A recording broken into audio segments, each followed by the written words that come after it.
In this video, I will show you how to fix Microsoft Outlook search not working. So click on this search icon and search here indexing options.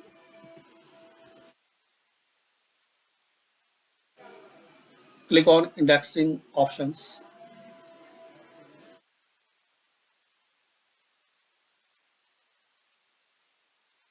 Here guys, click on modify and unselect your Microsoft Outlook. Then click on OK. Close it and restart your system.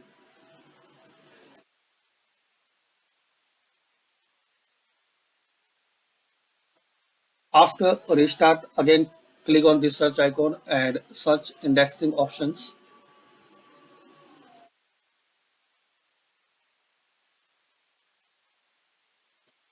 Now again click on modify. Now this time select Microsoft Outlook. Click on OK.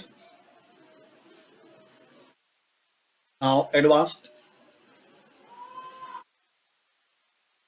Then underneath troubleshooting, click on rebuild. Click on OK. And once this complete, close it and restart again. So this is the way guys you can fix and resolve Outlook search not working. Thanks for watching. Please comment on this method work for you or not.